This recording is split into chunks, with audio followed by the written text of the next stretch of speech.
नमस्कार मैत्रिणींनो, कशा आहात? मस्त ना? मस्तच राहायला पाहिजे. 8-10 दिवसापासून माझे रेसिपीचे व्हिडिओ येत नव्हते, तर मला वेळ भेटत नव्हता. मी ना नवनाथ पारायण करत असते दर श्रावण महिन्यामध्ये दरवर्षी.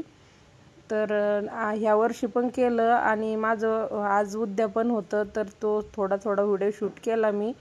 पूर्ण व्हिडिओ शूट करायला काही वेळ भेटला नाही, पण जेवढा थोडा शूट करून मी म्हणलं तुमच्या सगळ्यासोबत शेअर करावी. पहिल्या दिवशी अशी पूजा मांडली होती 11 सुपाऱ्या ठेवून, 9 नाथाच्या 9 आणि एक गणपती बाप्पा आणि दत्तात्रयाची अशा 11 सुपाऱ्या आणि कलश स्थापना करून हे 40 अध्यायाचं पारायण केलेलं आहे मी 7 दिवसामध्ये.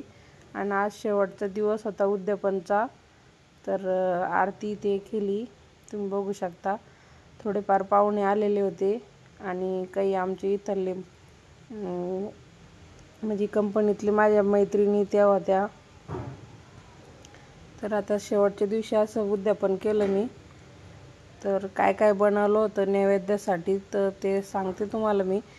खरं तर मला नाही सगळ्याचा व्हिडिओ काढायचा होता, पण एवढं वेळच नव्हतं एवढं सगळं करायचं म्हणलं ना. 50-60 लोकांचं केलं होतं, पण मग तेवढं करायला पण खूपच वेळ लागतो आणि व्हिडिओ काढायला तर म्हणलं जास्तच होऊन जातं, त्यामुळं जास्त काही करता आलं नाही. छोटं काढला, तेवढी क्लिप तुम्हाला शेअर केली. तर काय बनवलं ते नैवेद्य ते ठेवलं. इतकं प्रसन्न वाटत होतं घरामध्ये की बस. आणि नवनाथ महाराजाच्या सगळ्याच आवडीचं जे असेल तेच बनवलं जातं आजच्या दिवशी. हे बघा उडीद डाळ वडा आणि ही अशी भाजी बनवलेली मटकीची, मलिदा आहे, खीर आहे आणि परत मिक्स भाजी, सगळ्या भाज्या मिळून मिक्स भाजी. या घुगऱ्या नवनाथ महाराजांच्या आवडीच्या असतात, खिचडी. तर हे सगळं असं पूजन करून 11 पोरं बोलवून पूजा केली. 9 नवनाथाचे आणि एक दत्तगुरूचे, गणपती बाप्पा असे 11 पोरं. त्यांचं पूजन करून त्यांना जेवू घातलं.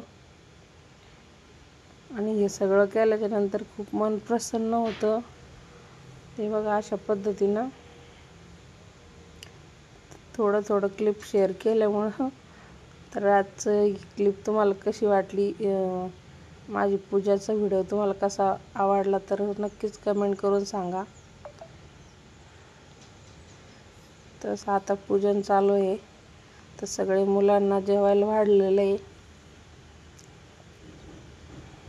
एकदम नवनाथाच्या स्वरूपामध्ये दिसत होते सगळे, माळा बिळा घालून इकडे छोटे बसलेले आहेत. आता शेवट आपल्या पूजाचा व्हिडिओ घेतला मी, काही फोटो टाकले तुमच्यासाठी. आवडले तर नक्कीच लाईक आणि चॅनलला सबस्क्राईब करा.